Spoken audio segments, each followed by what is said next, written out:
You are watching the number one podcast in the whole entire YouTube wrestling community, and I'm one of your hosts, Juan. And I'm your other host, Jean-Paul Leek. And together we are... Rope Break.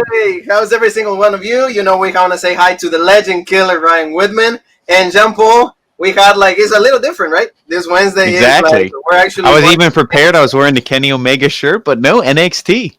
Yeah, we're going to have to wait till Saturday, right, Jean-Paul? Exactly. So we're going to be talking about NXT. A pretty solid, show for what is going to be at NXT TakeOver 30.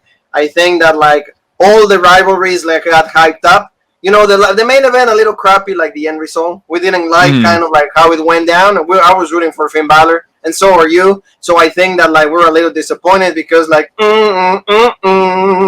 exactly, to the ladder match. But, we're excited to talk about this extremely great package, from Karrion Kross and Keith Lee. Jean-Paul said, that's how you hype a rivalry. And I saw not only him, but everybody. That's how you do it. That's how you do it. Frantic by Metallica. You put good rock, good rivalry, great stuff. Right, Jean-Paul? Exactly. I'm excited. If it wasn't for that Frantic, the video package, everything with Lucius and Karrion, the main event, I would have been like, this is bullshit. But, that video package and, even the other matches, it made this NXT good show. Oh, yeah, we had also, too, like you said, somebody else also, advancing to the ladder match, and we're going to talk about, right in just a second. But thank you so very much for everybody that is watching all the videos.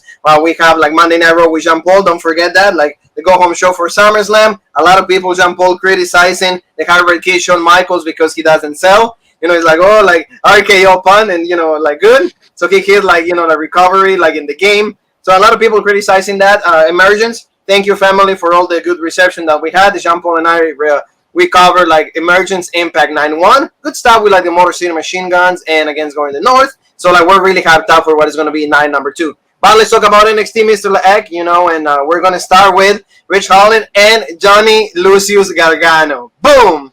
Jean-Paul, what do you think about this match? This match, it was good. Rich Holland is, I like... when you see a guy like him who he's big, he's intimidating because, no offense to Gargano, Cole, Champ, and all that, but a lot of the main event guys for a while were kind of small guys. Now we're bringing in the big guys, but you see how well Gargano can mix it up with a guy like him because this match was fantastic. The whole thing was Gargano was working over the arm, and that was the whole story. But the main story that we heard of, because the show was pre-taped, was Gargano took a nasty bump. He was done. He became the fifth. We should take a look, right, Jean-Paul? Yeah, exactly. With the magic of roll break. He became the fifth Ninja Turtle. You see his head got completely pushed right back into his body. So it's okay, that's legit. A scary thing here. I don't know if that's more Rich Holland's fault or Johnny Gargano's. Because it's maybe Gargano didn't tuck the chin, but I don't know. But it was a scary spot. I guess he was able to continue like we saw, but obviously, he was in pain. He was oh, it's done. I'm groggy. We're going with the magical rover one more time. Look how zoned out he looks. Mm-hmm. He's completely done. He's he's looking at me and Jean Paul. He's oh, is Robert that legit? Yeah, damn right it is. But at least we were rooting for Gargano because Gargano is the heart and soul of NXT. And I like how Candice is right ringside. Like you said, the video package from last week, the Garganos hyping out their stuff. They need to get wins, right? Exactly. And Rich Holland, he debuted. It's okay, that's legit. But look at Lucius when he debuted. Keith Lee, he lost. Dijakovic lost. Damian Priest lost. These guys, they kind of got to do the jobs. It's not like you're going to push Rich Holland to the moon. So I'm not upset he lost here. Johnny Gargano, I feel, deserved to win. Right? Yeah, and like you said, you're not going to turn a guy heel and really establish his character and then have him lose. Exactly. So, they're not going to do that. So, I think Candice was also a factor. She was, helping out, her husband. So, he was able to hit the last beat. And, he got the win. And then 1, 2, 3, he advanced. Yeah, she did. I think she was distracting the ref or something. He hit a low blow. I know he hit a low blow, and then it was done. And then, okay, so... he had to cheat to win, but again, that keeps furthering the heel character, especially because there was the size disadvantage, in the match. Absolutely, and like you said, it's good that she's helping him out because, like you said, they're heels. They need to establish themselves as so because, it doesn't matter how they can keep, winning stuff or not winning. Oh yeah, we're gonna win in the promo, but they never win. You know, Exactly. so like, what is that gonna do? So like, that's what I Yeah. think that like was good. And Gargano advances to is the fourth spot in the ladder match. There's only one more spot left, and that's gonna be taking care of the main event. But a good opening match, like you said, a really scary moment with Gargano. Like, supposedly production had to be stopped. Everyone like, so, and then he apologized later on. He was good, so he will be part of NXT Takeover 30. So we're all really hyping up for that. You know why, Jean Paul? Because it's like Metallica is part of the soundtrack. So we had two songs, but one of them is going to be Mod Into the Flames. So yesterday, go away. And that's like featuring like the S&M or the Symphony and Metallica number 2. I love Symphony and Metallica 1. All the old school songs into like with a symphony, absolutely beautiful. I love Metallica. You love Metallica, and Metallica actually factor in something else in like a video package that's going to be taken care of later on. But Mr. Egg, let's move on to like the women's side, because we're gonna have like Dakota Kai in action. Like, this girl is on fire. So like, she was able to she had a match. She had a match with like Jessie Kamea. Jessie Kamea was like the girl that like she was actually fighting. And like, I think that like this match is only to hype up Dakota Kai, right? Oh yeah, that's all this was. Jessie Kamea. It's like, okay, she was like in the Caden Carter kind of role. It's like, okay, you're gonna come in. Yeah, you get a little bit of offense against the number one contender, but what, are you gonna upset the number one contender? And then it's like, so no, we knew how this match was gonna go. Like you said, she hits the go to kick, and now this is 2 weeks in a row that she hit it. That when they showed it live, it looked like shit, and then they showed it on replay, and it looked like it kind of connected. But seeing it live, and then seeing it live when she hit it on Rhea Ripley, I'm like, the go to kick doesn't look good. So if she hits that on Io and gets the win, I'll be pissed, because to me, like, it doesn't look like it even hits. Isn't that like the Haluva kick, though? Right? It's kind of like a version of the Haluva kick. No, that's where it's a little different, right? It's almost like she kind of pulls their head down into, like, she's falling to the mat and she kicks upwards like into their head. So you almost have to look down and then take the kick and then sell it. But a lot of times people sell it and it's like 6, 7, 8 inches away from hitting their face. So it's like, oh, okay, like this looks like bullshit. Oh yeah. I can understand what you're saying. So like, and also when she did, I think the Haluva kick also like that's legit, yeah. But she kicked out, so I was like, yeah. I thought that used to be her finisher back in the day. But I mean, Dakota Kai, like the promo that she cut after that, it was really cool. It's like, Shirai, like, you think that like, and like, you're in my head, you think that like I'm afraid of you, you think I'm scared. Oh no, it's gonna be kick after kick after kick, and I'm gonna become the NXT New Women's Champion. And all of a sudden, Io showed up. So like, that was really cool, and like Io looking really great. She started beating Dakota Kai. Like, it was good. Like you said, the accent of Dakota Kai makes the promo, the intensity a lot better for me. So it was good. And Io going after her, it was dominating. But then what happens, Jean Paul? The return of a girl that like you love, and that is Raquel Gonzalez. Yeah, she came out, and of course, we didn't see her for a little bit, so it was like, oh, maybe Dakota's, working by herself. No. Like, we're, if you thought that, you're foolish. Clearly, once a heel, always a heel. You're gonna, stick with that to have the advantage against the champ. So she came out, beat the shit out of her. And I mean, now this, I think, builds sympathy for Io Shirai a little bit. Maybe it's like, oh, now there's a doubt, because a lot of us thought, oh, okay, it's going to be good, but Io's probably going to retain. I mean, there is a chance if they want to play up the Tegan Nox storyline with Dakota Kai and all that stuff, which I kind of feel that that's how they're going, unfortunately. But I think now this adds, if, Dakota Kai does win, you can be like, oh, well, she was hurt from Raquel, so... But, then she's going to go up to the main roster, so I think that'll hurt from any beat. More than any beating Raquel gave her. Like you said, I think it's like, it just like shows that like Dakota is going to need Raquel to win the championship. And also like the heel needs to have the upper hand in the go-home show. So most likely what will happen is that Io will retain. I don't see her like winning. I don't see like Dakota Kai winning just yet. I mean, but like, it's good to see that like she's getting into that side of main event. But we will go into that more in depth in previews and predictions. Family. That's true. Stay tuned. We have like a busy couple of weeks. We're going to have previews and predictions for NXT TakeOver 30 and SummerSlam. So please be here with us. We have all the social media right there. So it's time for Jean Paul. Like, he like it was like a 3-man like tag. And, it's something like somebody that like Jean Paul absolutely loves. And that's Legado del Fantasma going against Breezango and Isaiah Swerve Scott. So, of course, Jean Paul loves, but I love Legado del Fantasma. These guys are portraying legit. We're like really behind them. Is like probably like the best Hispanic faction in the WWE of all time. So, like right there, we have it with the raw brick technology. So, Jean Paul, walk me through this, because you and me thought that actually Legado del Fantasma was going to lose. and they actually didn't lose. Yeah, I mean, I thought it was going to be something where, they lose. Obviously, you weren't going to have Escobar eat the pin. It was going to be one of the other two guys, Mendoza or Wild. But that wasn't the case. They keep the heels looking strong, which, I'm not upset with. That's just what I thought, but it's, not what I wanted. What I wanted is Legado del Fantasma to just win forever. Like, I don't want these guys to lose. They're so legit. And I don't think there's really anybody except Kushida, who you ain't doing shit with. Yeah, exactly. Yeah, Kushida, did you forget about him? Maybe he traveled back in time to where people don't give a shit. If anything, he should travel in the future where people appreciate him. But, got to look at his watch. Like, well, where am I? But, no, they should. He's the only person I think that you could really have it go against, Legado del Fantasma because... they said, Swerve Scott, he's the only guy who, he's the only one who pinned Escobar. Oh, it's legit. And then there was a tag, and then it wasn't a tag. The ref didn't know, or Scott didn't know. There was some confusion. And then, Legado del Fantasma picks up the win. Oh, yeah, well, like, there was confusion, like, with Isaiah Swerve Scott, because he ended up tagging, I think it was Fandango. Yeah. Yeah, Fandango, and then, like, Scott was actually pinning, and the referee's like, no, you're not legal. You're not legal. Yeah. So then Mendoza and Wild, they did a double kick. And then Escobar got the tag also, and then he did the Phantom Driver, 1, 2, 3, and then Legado del Fantasma, like, gets another win. So that's good, but like you said, like, there's no really faces then. You know what I mean? There's, like, they need somebody. Yeah, like I said, to me, like, the only thing is, the only thing is Kushida. And I mean, now you can still play up that rivalry, because oh no, Kushida wasn't in the finals. It was Maverick, so you can't even do that. That's he's completely just lost. No, but I mean, like Kushida, like is good enough. Why don't you just get Kushida? Maybe get, like you said, like Reese Angle, because Swerve Scott, they already lost, so there's not really a point. So I don't know what they're really gonna do. They're not gonna even be part of Takeover. So maybe like we gotta start watching 205 live, because that's when they also have matches and they see a little bit of feuds. But we'll see what happens with that, Jean Paul. But now we're going to go to, like, the Undisputed Era is arriving to the building.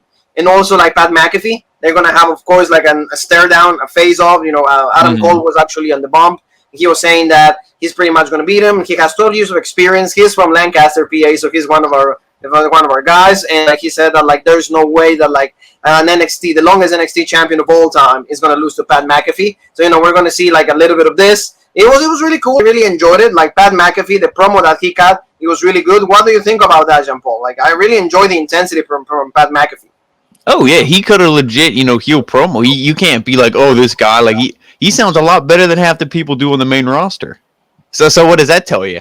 I mean, it was a legit promo, and then Adam Cole, to me, it was kind of a letdown. I mean, now with Pat McAfee, when he's like, oh, yeah, the Three Stooges, your Three Stooges, the mustache stooge. It's like, okay, dude, can you think of a different word to call these guys? Well, yeah, he was like running his mouth about all of the Stooges. Without them, you're nobody. Yeah. Like, it's only like, where you were the champion for 400 and some days, but it really took me 2 minutes. And one of my kicks, like a pawn kick, like, from Randy Orton, I guess. And then, you were unconscious. The last image that I remember showed Michael checking your pulse. So, like, that's the one thing, like, you see the intensity between those two. So I really like that. And then, Adam Cole, I don't know if it would have been more effective if he would have had a long, comeback promo like McAfee, or for him to do what he just did. But I really didn't care when he's like, I'm going to make you my bitch. I'm like, okay. Like, if somebody said that to me, I would just laugh. I'd be like, okay, like, prove it. Like, put your money where your mouth is then. Like, he should have, I wish we would have heard what he said on the bump. Like, I've been doing this, because McAfee almost kind of put him over. Like, oh, you've been wrestling for how many years doing all this stuff? But then I took you out. 5 people, in front of 10 people in Japan. Yeah. That's what he should have said. He's like, you're right. I was in Japan. I was this. I was that. Like, that's what I feel. Adam Cole should have kind of put himself over. But like, I know. Look at me, all these wrestling accomplishments. But I mean, hey. I don't want to say I'm excited for the match, but this definitely made me more excited than I was 2 weeks ago. Well, like I said to you, like, see, like, that's the look of the Undisputed. They're looking tall, they're looking, like, ready to go. And, like, I did like, what they, like, kind of like the interaction. I was like, because Adam Cole, in the bump, like, he was saying, like, hey, he's been doing, and Pat McAfee, like, he was been doing, like, videos hyping himself up, doing flips, doing swantons, and he's like, well, that's not going to impress me because I can counter every single thing that he throws me. But I think it's going to be a good match, because even Adam Cole is like, there's no doubt that, like, Pat McAfee is a great athlete. But, you need more than a great athlete to beat me. I'm a great wrestler, and he's not just a great athlete. So that was like cool when it comes to Adam Cole, and like the whole thing is good. Even like the Undisputed Era, like they got rid of all the securities because at some point they were trying to interject between like Pat McAfee and Adam Cole, and it's like Pat McAfee had like 3 other guys. So it would have been cool to see an interaction between the 8 men. You know, the 4 Undisputed Era and Pat McAfee and the other 3 guys, but we didn't get to see. I mean, maybe we'll see that. I mean, I could definitely see that at Takeover. I'm glad we didn't see it now because I don't like when every like contract signing or confrontation before a big match ends in a brawl. Like sometimes it's legit when it's like, oh, they're gonna beat each other up and they don't, because then that tension just builds. That's true. I'm fine with it because I feel like we're gonna see the madness, you know, all weekend at SummerSlam, you know, and at Takeover 30. I feel like all these WWE pay-per-views is gonna be run-ins and madness, and like they said, you'll never see it coming. I think we're out for like a legit week, so it's good. But you know, something that, like you said, that Jean Paul always brings good like topics to discussion is like, hey, Impact is gonna be at 6 p.m. Sorry, not 6 a.m. At 6 p.m. You guys know this is gonna be. No, AEW. Yeah, AEW. I'm sorry, AEW is gonna. I'm sorry. We watch so much wrestling that, you know, we don't even like. Jean Paul always says like we don't know what's what. AEW is gonna be at like 6 p.m. because of the NBA playoffs. So like, of course, NXT had to do a pre-show, and the pre-show is also gonna have a match that is gonna have implications for the NXT Tag Team Championships, and that is gonna be like the Legado del Fantasma. So that's cool because they gotta win against Breezango, the losers. I don't really understand why are they in the match, and then Oni Lorcan and Danny Burch. And that's something that Jean Paul and I were asking, especially Jean Paul, is like, can we put gold in these guys? So maybe this is their time. So that's what I'm really hoping for them.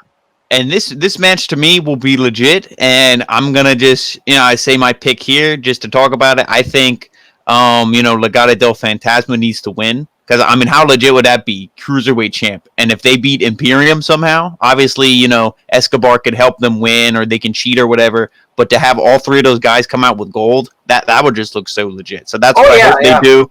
But this is just obviously a number 1 contenders match. Then they got to build, you know, towards the match and the feud itself. So I mean, but to the point of the matter, yeah, they're counter programming. It's like, it's kind of shitty. But if I get a good match from it, you know, I'm not going to complain. But we'll see. I mean, you're right. I mean, like, they have to do what they have to do, you know. Like, it's a business. They're going to counter whatever, like, AEW is doing, you know, WWE. AEW is at 6 p.m., so it's like, okay, let's counter that because AEW is going to have Brody Lee against Cody Rhodes, so that's cool. But, you know, remember, guys, Road Break after NXT TakeOver is AEW time because we haven't forgotten about any single one of you. So we're going to be talking about AEW Dynamite, you know, after dark.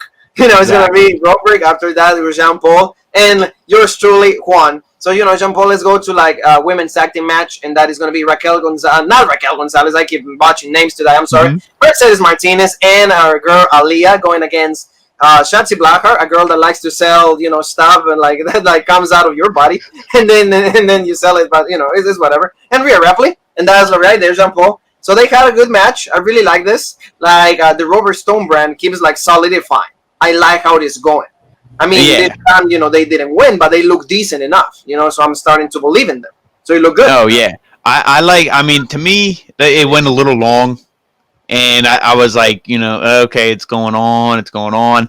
And you saw, I mean, the spot that I really liked is when Rhea Ripley, she powerbombed Martinez. That was awesome. She powerbombed her, like, over the barricade and then just, like, right onto the floor. Obviously, they had mats and padding down and stuff, so she wasn't, like, done. But it was still a brutal spot. You know, that's legit. But like you said, the Robert Stone brand, it looks good. Now, obviously, you know, Aaliyah eats the pin, so it's like, okay, you know, the faces win. But, you know, what are you expecting going into the pay-per-view? But I mean, well, like this doesn't have really implications of what's going to happen. I mean, they keep building rivalry, and they need to find something for Martinez because she's trying to be a good heel. Aaliyah, the whole brand is decent. So they need to have them like fight believable faces, and in this case, it's Rhea Ripley and Shotzi. So I really like where they're going with this. So like you said, in the end, pretty much Shotzi and Rhea Ripley, they get the win, and I'm happy with it. One quick thing I want to say is like when I watch, because normally we do AEW first and NXT, and I watch that, you know, recorded, so I can just fast forward through the entrances and stuff. Don't you think that like the entrances take up a lot of time? Like everybody's entry takes up so much. Like nobody just walks to the ring anymore. It's like, oh, we got to do a dance. We got to do a little. It's like 2 minutes for every single person to walk to the ring. Absolutely. Like, I mean, you know, it's like because like I guess like they don't want the matches to be that long, And maybe, like they know that like we watch a lot of wrestling. At least we do. You and me, we watch like 10 hours of wrestling every single week. So I mean, if they put a little bit of an entrance, and if the entrance is good, I really don't mind it. But like they need to fill up time also. Oh yeah. Go home shows is like normally it's like, okay, let's put whatever we can, make it somewhat decent, and then let's go. So at least that's what they do for me. But like you're right though, like they really take down, especially AEW though. Like you see like main event time is already 9:48. So it's like, okay, 12 minutes, what can you do? Like, or in like 7-8 minutes, I'm like, what do you do on that? So like I mean I understand where you're coming from. So now let's go, Jean Paul, to like one of the greatest video packages ever produced in NXT history and in WWE history. It had Metallica Frantic from the album from Saint Anger. A couple of assholes like all the Stonecutters, like they review that, and that was legit. Another brand. But like, I really enjoy this, and the fact that Jean Paul told me like I'm pretty much, having like a great time. He said a tantric orgasm, so when Jean Paul has those is because something is really legit. And we have a beautiful picture of this summarizing the whole rivalry. Don't you think? There it is. Oh yeah, the visuals of this whole thing, I like. They pretty much revisited the whole thing. Keith Lee beating Adam Cole, and then you see, him and Dijakovic, they celebrate. Oh, Dijakovic, Karrion Kross, you're good, but you're not Keith Lee. Then he attacks him. They fight. I like that. They went through the whole feud, and they had that filter over it, made it seem really old, and they're playing frantic. And as they're showing that like old, style, like what happened in the past, it cuts to Karrion and Scarlett in the flames, and then just like things of Keith Lee, and it just the way they all put it together, it was so good and just like frantic because the song builds. Yes. And it starts off, okay, Keith Lee wins, and it's building up to this, to the big confrontation they're going to have on Saturday. So, like you said, I was loving it, and this is going to be the best match of the whole weekend. And like you said, like I think that's how you sell a match. That's the one thing is like especially the one thing, Jean Paul, also like let's keep this in mind, because like you're the best booker in the wrestling business. They didn't touch each other. They have not touched. Well, that's old school. That's how you do it. That's how you do a feud. That's how you do it. That's in the.